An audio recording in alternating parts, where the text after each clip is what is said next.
राज्यातल्या सर्व नगर परिषदा आणि नगरपंचायतीच्या निवडणुकांचा निकाल आता एकाच दिवशी म्हणजे 21 डिसेंबरला जाहीर करण्याचे निर्देश नागपूर खंडपीठाने दिलेत। हायकोर्टाच्या नागपूर खंडपीठाने हा मोठा निर्णय दिलाय। त्यामुळे आता सर्व नगरपंचायती आणि नगरपरिषदांची मतमोजणी 21 डिसेंबरला होणार आहे। मतमोजणी आणि निकाल 21 डिसेंबरला हायकोर्टाच्या नागपूर खंडपीठाचा मोठा निर्णय। नगरपंचायत नगरपरिषदेची मतमोजणी पुढे ढकलली। आचारसंहिताही 20 तारखेपर्यंत लागू असणार। निवडणुका निपक्षपातीपणे व्हाव्या असं कोर्टाचं मत। न्यायालयीन प्रक्रिया प्रलंबित असल्यानं जवळपास अनेक नगरपरिषदांची मतदान प्रक्रिया पुढे ढकलली होती। सर्व निवडणुकांचे निकाल एकाच दिवशी जाहीर व्हावे, अन्यथा 20 नगरपरिषदांच्या निकालावर प्रभाव पडू शकतो अशी याचिका दाखल होती।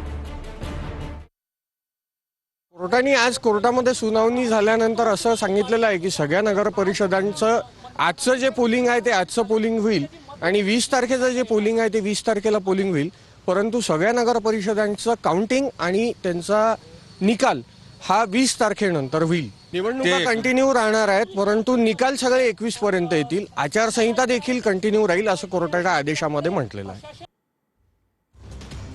तर निवडणुका निकाल पुढे ढकलणं हे काही योग्य नाही असं मुख्यमंत्री फडणवीसांनी म्हटलंय। यंत्रणेच्या अपयशामुळे उमेदवारांचा भ्रमनिरास होतो। घोषित केलेल्या निवडणुका निकाल पुढे जाणं हे पहिल्यांदाच घडतंय असंही फडणवीसांनी म्हटलंय। खंडपीठाने दिलेला निकाल असेल तर तो सर्वांना मान्यच करावा लागेल, पण आता जवळपास गेले 25-30 वर्ष किंवा त्याहीपेक्षा जास्त मी स्थानिक स्वराज्य संस्थांच्या निवडणुका पाहतोय, पण असं पहिल्यांदा घडतंय की घोषित केलेल्या निवडणुका पुढे चाललेल्या आहेत, त्याचे निकाल पुढे चाललेले आहेत। मला असं वाटतं की एकूणच ही जी काही सगळी पद्धती आहे ही पद्धती काही फार योग्य वाटत नाही। अर्थात खंडपीठ स्वायत्त आहे, त्यांनी निकाल दिला तर तो सगळ्यांना मान्य करावा लागेल।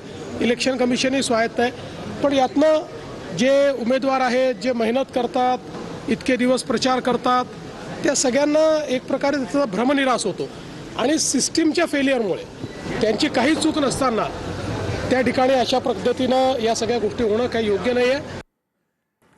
तर राज्य निवडणूक आयोगानं चुकीच्या पद्धतीनं निवडणुका पुढे ढकलल्या असं बावनकुळे यांनी म्हटलंय।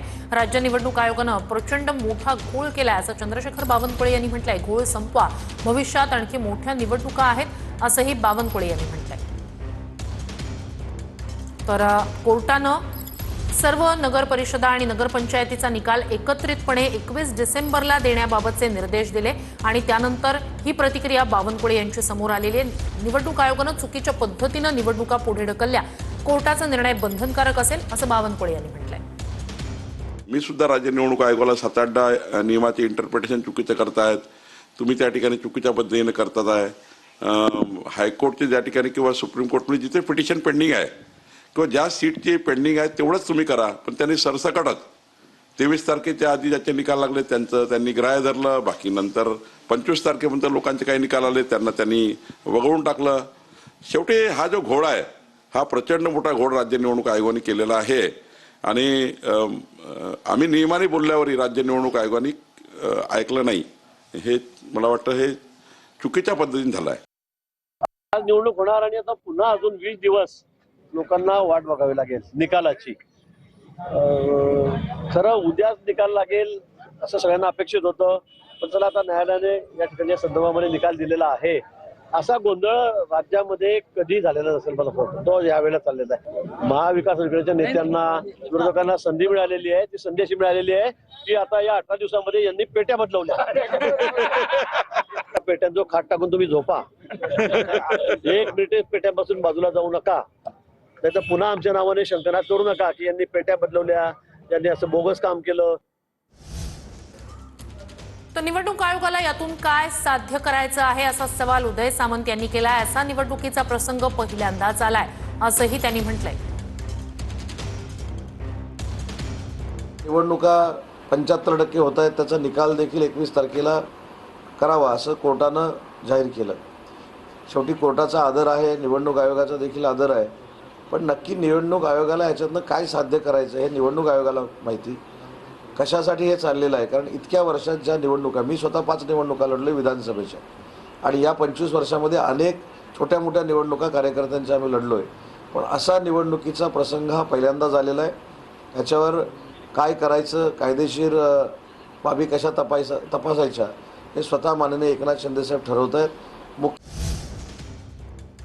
नागपूर खंडपीठाच्या आदेशामुळे निवडणुकीचा खेळखंडोबा झाल्याचं विजय वडेट्टीवार यांनी म्हटलंय. राज्यातील निवडणुका म्हणजे पोरखेळ झाल्याचा आरोप सुद्धा त्यांनी केलाय. राज्य सरकार आणि निवडणूक आयोग यासाठी जबाबदार असल्याचंही वडेट्टीवार यांनी म्हटलंय. आज निवडणूक आहे आणि उद्या मतमोजणी होणार होती, ती आता 21 वर गेली. म्हणजे ही संपूर्ण प्रक्रियामध्ये याला जबाबदार निवडणूक आयोग आहे आणि राज्य सरकार सुद्धा आहे. निवडणूक आयोग राज्य सरकारच्या हातचं बाऊल झालेलं आहे, हे आता लपून राहिलेलं नाही. त्यांच्या इशाऱ्यावर काम करते. कदाचित हे सगळे निर्णय 3 दिवसामध्ये चिन्हाचं वाटप किंवा कोर्टाचा निर्णय अपेक्षित होता. कोण सांगितलं तुम्हाला? इतक्या साऱ्या निवडणुका आतापर्यंत झाल्या, पण आधी यापूर्वी अशा पद्धतीनं हा खेळखंडोबा कधीच झालेला नव्हता. हा पहिल्यांदाच झालाय फडणवीस सरकारच्या काळात. याला सरकार जबाबदार आहे.